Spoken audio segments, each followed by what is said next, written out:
ఏంటి ప్రగతి, ఏంటి ఇక్కడికొచ్చావు? అయినా ఇక్కడ నువ్వు మాట్లాడేదేముంటుంది? భాను గర్భవతి అని చెప్పింది నేనే మేడం.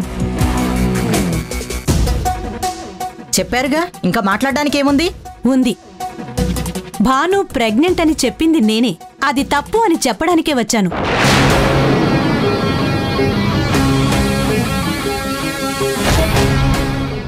ఏంటి డాక్టర్ మీరనేది?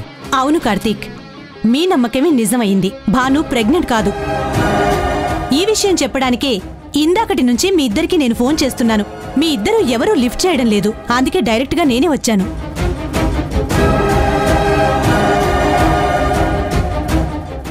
భాను గర్భవతి కాదు అని చెప్పడానికి సాక్ష్యం ఇదే. అమ్మా, ఇది చూడమ్మా.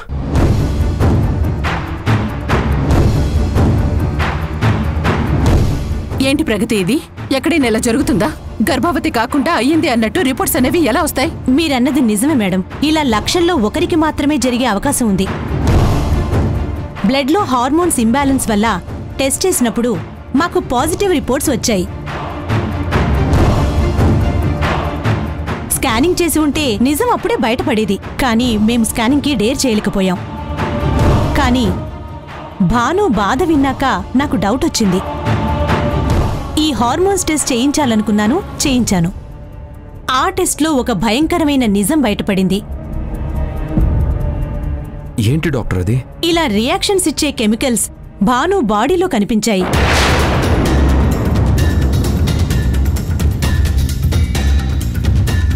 అలా ఎలా మేడం?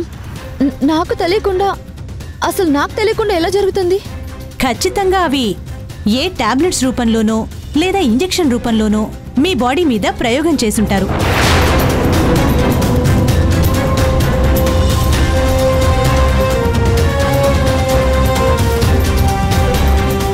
అలాంటి వాళ్ళు ఎవరైనా సరే నేను నా చేతులతోనే వాళ్ళని చంపేస్తాను. అలా చేసిందెవరో ఎలా తెలుస్తుంది? ఏముంది, నేను రిపోర్ట్స్ ఇస్తాను, మీరు పోలీస్ కంప్లైంట్ ఇవ్వండి. వాళ్ళే వచ్చి ఎంక్వైరీ చేస్తారు. అప్పుడు వాళ్ళు ఖచ్చితంగా దొరుకుతారు. అదేంటమ్మా, ప్రపంచంలో ఇలాంటి తప్పుడు పనులు చేసే వాళ్ళు కూడా ఉంటారా? ఏదో భగవంతుడి దయవల్ల మీరు వచ్చి చెప్పారు కాబట్టి సరిపోయింది. లేకుంటే నా ఇద్దరి కూతుర్ల జీవితాలు నాశనం అయిపోయేవి.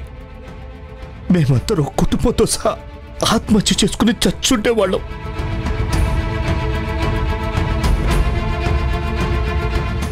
మమ్మల్ని క్షమించు ఊర్మిళ.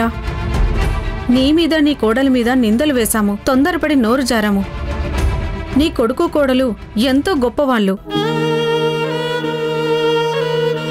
భార్యను అర్థం చేసుకుని ఈ బాధని తన గుండెల్లో దాచుకున్నాడు. నీ కొడుకు పరువు కాపాడాలని తన జీవితం ఏమైపోతుందో ఆలోచించకుండా తను నిజం చెప్పింది. మీలాంటి వాళ్ళ గురించి ఇలా మాట్లాడినందుకు మీరు మమ్మల్ని క్షమించండి. అమ్మా భాను, నన్ను క్షమించమ్మా. ఆవేశంలో నేను కూడా నోరు జారాను. నీ శీలాన్ని శంకించాను. నీ ఇంటి నుంచి ఆడపిల్లని కోడలుగా తీసుకెళ్లకూడదు అని తొందరపడ్డాను. కాని మీ అక్కని మా ఇంటికి కోడలుగా తీసుకెళ్తే నా ఇంటి పరువు ఎన్నో రెట్లు పెరుగుతుందని నాకిప్పుడు అర్థమైంది. మేమన్నవేవి మనసులో పెట్టుకోకు. నువ్వు కార్తీక్ ఈ పెళ్లి జరిపించండి. లేదండి. అదేంటమ్మా? నన్ను క్షమించమని అడిగాను కదా. ఈ పెళ్లి జరిపించవలసింది మేం కాదు, మా అత్తయ్య మావయ్య.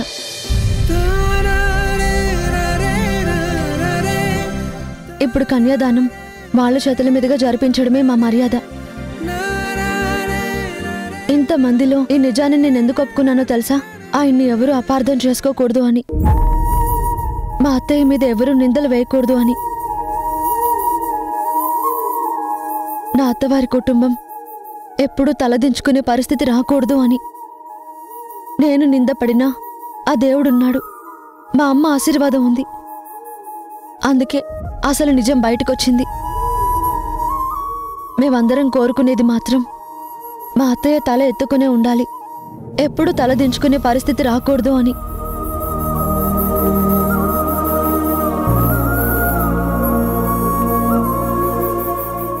అమ్మా చెల్లెమ్మా, ముహూర్తానికి కూడా టైం అయిపోతుంది.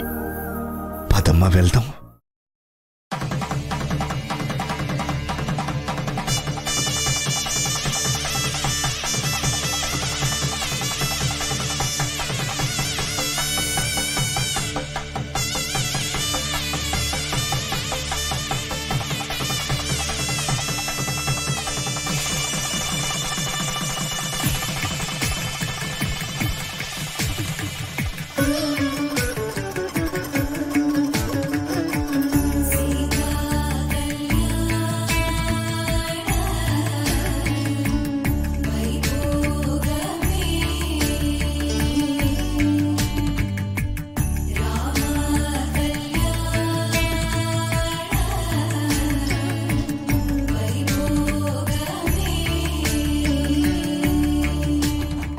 పెళ్ళాపుతానని ఆపలేకపోయినందుకు కోపం వచ్చిందా? భాను నీ మెల్లో 3 ముళ్ళు వేయించగలిగిందేమో కానీ నా నుంచి తప్పించుకోలేదు. ఇంతకింతకి రివెంజ్ తీర్చుకోకపోతే నా పేరు నీలిమే కాదు. నీకెప్పుడు ఎలాంటి సహాయం కావాలన్నా నేనున్నానని మర్చిపోకు.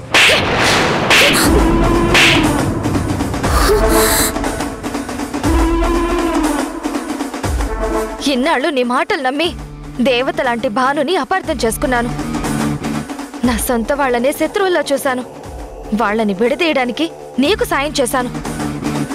కానీ ఇప్పుడు అర్థమైంది నా వాళ్ళెవరో పరాయి వాళ్ళెవరో.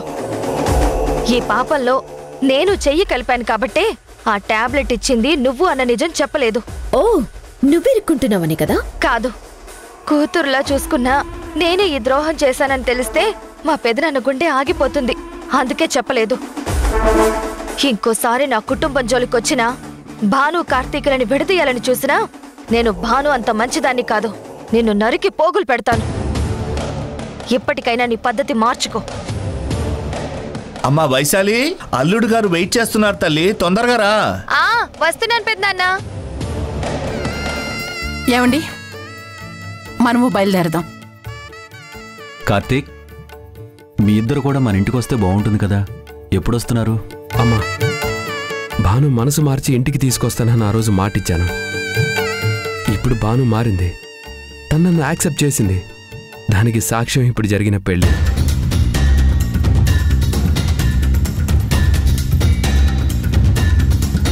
ఇంకా భాను మన ఇంట్లో అడుగు పెట్టడమే మిగిలింది. భాను, నేను నిజమే చెప్పాను కదా.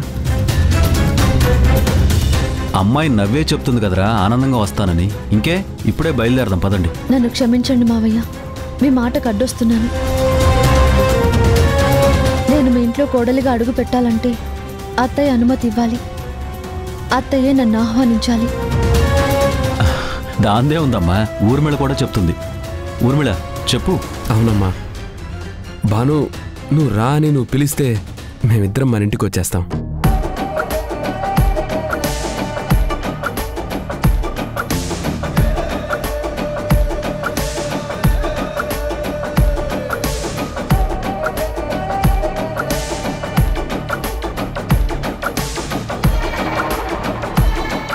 ఏమండి, మీరు వస్తున్నారా? నేను వెళ్ళనా?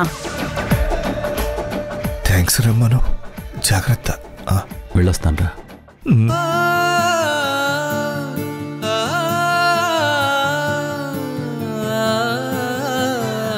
ఏంటిది? ఇంత జరిగిన అమ్మ మనసు మారలేదా? అమ్మ భానుని యాక్సెప్ట్ చేయాలంటే ఇంకేం చెయ్యాలి?